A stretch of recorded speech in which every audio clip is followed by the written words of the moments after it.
Welcome to I Got Stuck, a catalog of temporary obsessions, with me, your host, Dr. Kelly Reedy, wherein each week I'll give you a full report on the latest topic that's kept me up at night. Things that have led to countless hours of procrastination through Googling, asking Jeeves, and navigating the twistiest and turniest of internet rabbit holes. By the way, baby rabbits are called kittens.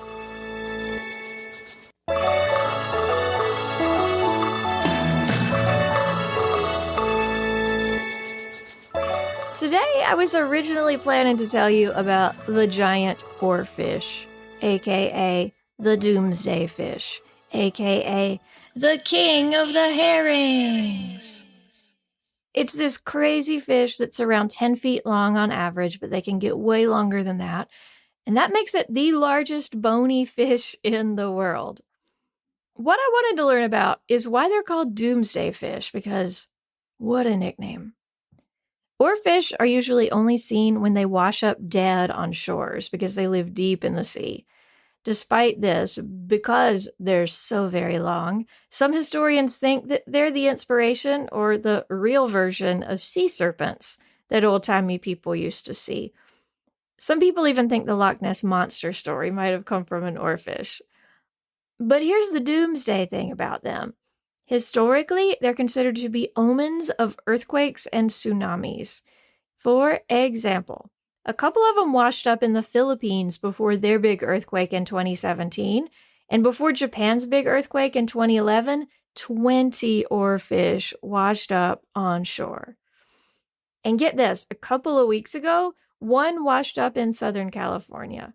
Right after that, an NPR affiliate out there posted an article online with a very sarcastic title, "A doomsday fish washed up in California, and may God have mercy on our souls." That oarfish was spotted on August 10th, and on August 12th, there was that 4.4 magnitude earthquake. So take that, NPR affiliate making fun of the oarfish. But, of course, scientists don't actually think there's any correlation between oarfish sightings and earthquakes. There have been theories put out there that oarfish somehow sense seismic disturbances and react to them, but those theories have been disproven. That's partially because no other fish seem to have that same problem. Still, it's pretty weird.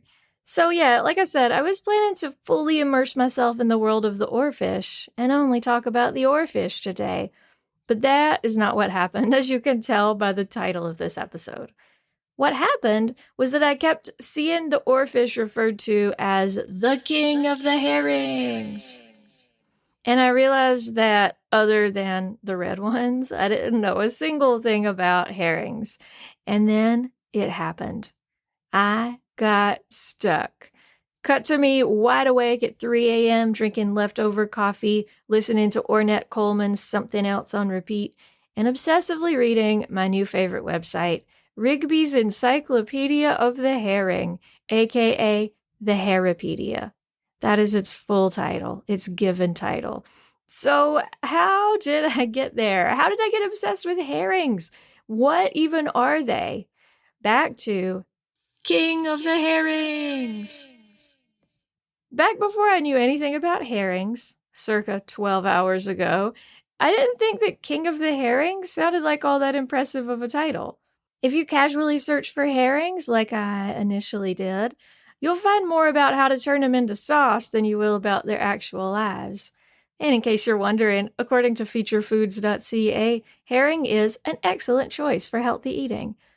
And when I searched simply for the word herring, Google said people also ask, is a herring a bird or a fish? Do people also ask that, Google? Do they really? But just in case they actually do, and just in case you're one of them, the answer is fish. And they're forage fish, which are small schooling species that eat microscopic plants and animals drifting near the ocean surface that are then consumed by bigger fish, seabirds, and marine mammals. Sardines and anchovies are two other types of forage fish. Pizza fish, salad fish, plain on crackers when I'm feeling lazy fish. I do genuinely love sardines on crackers, and I usually keep a tin in the cabinet. Pretty sure there's one there right now. I feel pretty neutral about anchovies, though. And until last night, I didn't think I had ever eaten herring. I texted my mom to ask her if she had, and she wrote back, "I think so, decades ago. The kind that comes in a small tin? Question mark."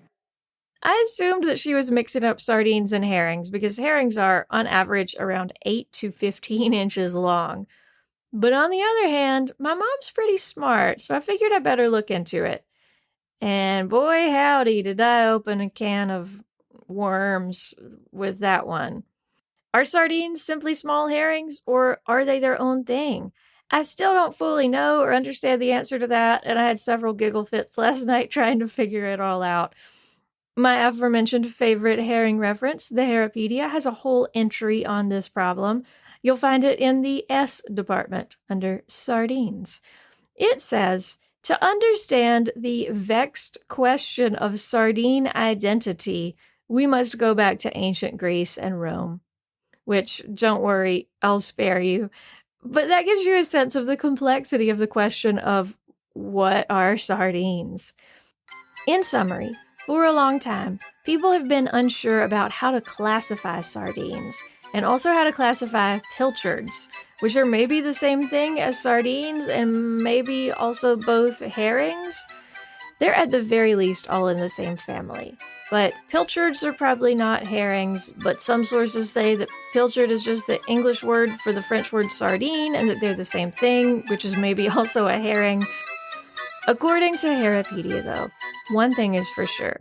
Specifically in the US, East Coast sardines are actually just small Atlantic herrings. If you start to look into this and you think you have it sorted out, dig deeper. Trust me. Sardines seem to have a really weird history that I plan to get myself obsessed with at a later date, but for now, I do want to stick to herrings. And maybe that includes sardines, and maybe it doesn't. Maybe we'll never know. One more thing about sardines and the Herapedia.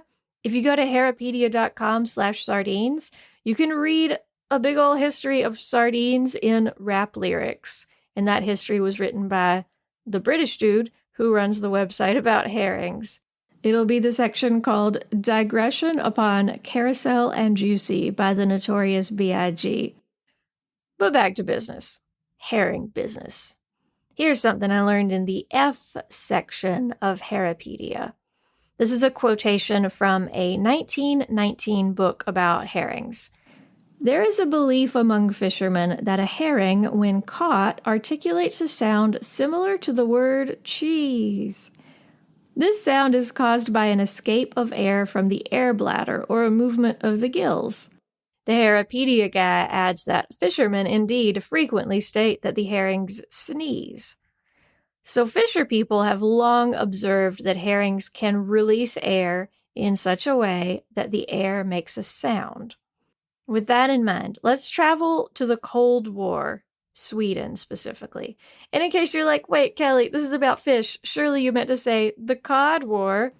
The Cod War, actually Cod Wars, plural, there were 3 of them, is a whole other story for a whole other day. Today, I don't mean the Cod War, I do mean the Cold War. Officially, Sweden was neutral in the Cold War, but in reality, it kind of buddied up to the US, and it was always on guard and prepared for a potential attack from the Soviet Union. Submarines were used extensively in the Cold War, and there was a type of submarine called the Whiskey-class submarine. Whiskey-class submarines were diesel-electric attack submarines built by the Soviet Union, mostly in the 1950s. Some of them stayed in use for a long time, which is why this story that took place in 1981 involves one of them. In 1981, a Whiskey-class Soviet submarine called S-363 or U-137, depending on who you ask, got stuck in some rocks just outside of Sweden. When the Swedes discovered that this attack submarine was stuck in their rocks in a really treacherous, hard-to-navigate area, they sent somebody out to the sub to find out what happened. Because Sweden was neutral, they sent an unarmed military officer. When he got there and asked the submarine captain for his explanation of what happened, the captain said, "Oh, it was just a mistake. The navigation system had broken down," or something like that. And then a little later, that captain gave several other conflicting stories about what happened. The whole thing was pretty mysterious, pretty sketchy, so Sweden was rightfully suspicious. In their investigation of the submarine while it was stuck, they found uranium-238 in one of its torpedo sections. Uranium-238 was used as a kind of insulation for nuclear weapons. So the fact that it was there in a torpedo section of an attack submarine indicated that there were probably nuclear weapons on board. Sweden pretty much held the submarine hostage while it was being investigated, and then, after 10 days of that, they carefully escorted it back to international waters and set it free. The end. By the way, since it was a Whiskey-class submarine, this became known as the Whiskey on the Rocks incident. So, it was pretty anticlimactic. Nothing happened in the Whiskey on the Rocks incident, except that Sweden got even more paranoid about the Soviet Union, and specifically extra paranoid about submarines. The Swedish military set up hydrophones underwater. It's basically an underwater microphone. The hydrophone was invented and developed in World Wars I and II specifically for this reason, to look out for submarines. So Sweden set up a bunch of hydrophones, and they recorded and monitored underwater sounds through the 1980s and the 1990s, always on the lookout for underwater invaders related to the Cold War. This was obviously a really tense time, and these hydrophone recordings and related investigations were known to the public, although the public didn't get to hear the sounds or anything like that, but they knew about all of it. It was such a big deal that this whole situation became known as the submarine hunts in the Swedish media. All of the problems were attributed to the Soviet Union, but the paranoid hunting continued well after the Cold War ended. And it continued because Sweden was still getting signals on the hydrophones that seemed like hostile submarine invaders.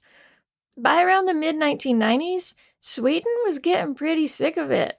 Like I said, the Cold War had ended. The Soviet Union didn't even exist anymore. Sweden got so annoyed about still getting all these submarine signals that in 1994, their prime minister wrote a letter to Russian President Boris Yeltsin telling him to please cool it with the submarines already. But there was something else going on too. Around this time, the Swedish military had an idea. They hired some scientists to investigate and figure out if these sounds picked up by the hydrophones could be anything at all other than formerly Soviet submarines harassing them all the time. A guy named Magnus Wahlberg, what a name, was on the team of investigators. And by the way, he has a really interesting TED Talk that explains this whole investigation. So he says that there was a classification system for the sounds that got picked up by the hydrophones. They were ranked by how threatening or how dangerous they seemed like they might be. And there was one really common and really high threat level sound that was called the typical sound. At the time, nobody outside of the military had heard any of these sounds. Like I said, they kept them secret. So when Magnus Wahlberg and his team started this work, they were getting an auditory glimpse of something totally new to them. Magnus said he expected the typical sound to be like a pinging sound, like what you would hear in a movie. But instead, it was more like the sound of somebody frying bacon, like sizzles and pops, he said, like small air bubbles being released underwater. They started thinking about what could cause a lot of little air bubbles underwater. Their first thought was that it was somehow air escaping the sediment on the ground, but they pretty quickly ruled that out. Then they moved on to animals that could potentially make a lot of bubbles. They realized that there was, in fact, an animal living in that very water that can create a lot of little bubbles. The herring! There were and are tons of herring off the coast of Sweden. And apparently, when they're in big groups, and they do travel in really big groups, they sometimes all release bubbles at the same time, and that's visible on the surface of the water. They also knew that herring bubbles make sounds. Remember what I said earlier about the cheese sound and the sneeze? So here's what they did. The researchers went to the local market and bought some herrings. They did some experiments with them, and they figured out how to make them release air to make a sound. They did this through this highly scientific method of squeezing them. So they squeezed a herring and it made a sound. When they were doing this, they also learned that the origin of the air and the sound was the anus. I told you that I first read about this story in the F section of Herripedia because these weren't herring sneezes at all. Instead, they were herring farts. The team of scientists sent those forced herring fart audio recordings over to the Swedish military. Then the military analyzed them and compared them to the submarine sound in question and said, yep, that's it. That's our sound. There was apparently a perfect match between the so-called typical sound and the sound of herring farts. The Swedish military was convinced. They promptly removed that particular type of sound from their list of threatening signals. Then they went back and looked at their data from the entire stretch of the submarine hunts, from 1981 up to that point, which was 1996. There were some real deal confirmed for sure submarines that they found in that time period up to the early 90s, but after the Cold War ended, almost all of the alarms turned out to be false. They were of the type that matched the herring sounds, which means those were not the sounds of mysterious enemy submarines showing up on the recordings. Instead, they were herring farts. There are a couple more things you need to know about this. One, Magnus Wahlberg's TED Talk about this is called How Herring Farts Almost Led to a Diplomatic Crisis.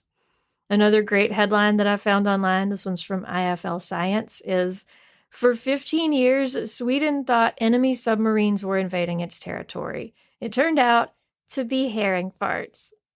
Really great work there, everybody. The other important thing you need to know about this story is that in 2004, Magnus Wahlberg and his team won the Ig Nobel Prize for their groundbreaking research into herring farts. The paper that won them the prize is called Sounds Produced by Herring Bubble Release. Before that, scientists knew that herrings made these sounds, but they didn't know how they're produced. They didn't really know the nature of them. Magnus and his team learned that herrings fart, or release bubbles, if you will, when they are ascending or descending in the water, as well as when they're scared. Herrings fart when they're scared. Furthermore, when they're scared, they've also been known to release bubbles through the mouth, which I think means when they're scared, they burp. Another research group, one led by Ben Wilson in Canada, studied herring farts as well and shared that Ig Nobel Prize with Magnus's group. The Canada group set up herring tanks in their lab. They watched and they listened. They found the same thing, that herrings seem to fart when they're ascending, descending, or freaked out. But also, here's the thing that herrings do. They spread out a little during the day, and they tighten their school back up when darkness falls. And here's what this Canadian group observed. They found that the fish all farted around the same time, right when it started to get dark, when it was time to get back together in that tight, safe school formation. This suggested to them that farting is a form of communication amongst herrings. They do have exceptionally good hearing, more so than most other fish, so it kind of makes sense. And here's a fun tidbit. The Canadian research group referred to the bubble release sounds as fast repetitive ticks, or FRTs for short.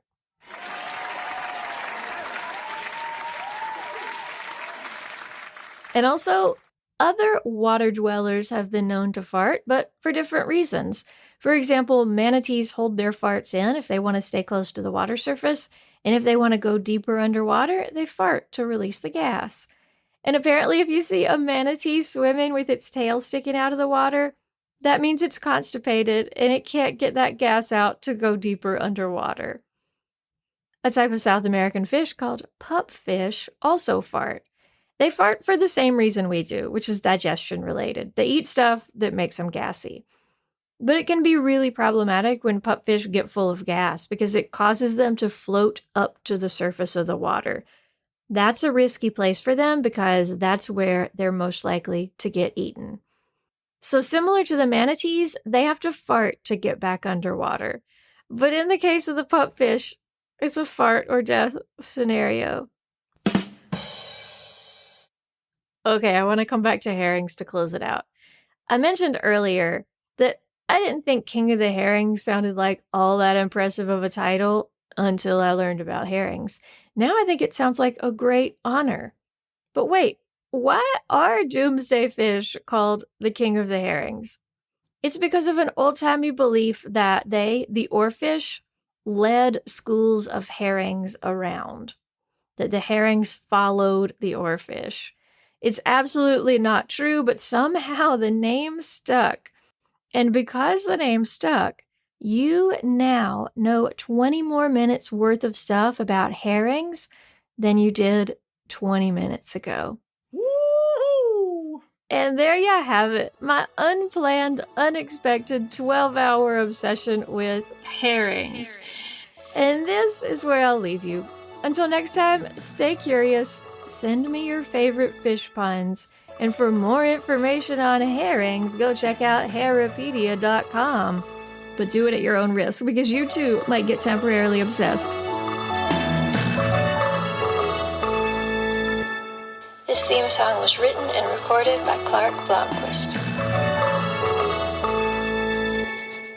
Oh wait, one more thing. What do you get when a king farts? Noble gas.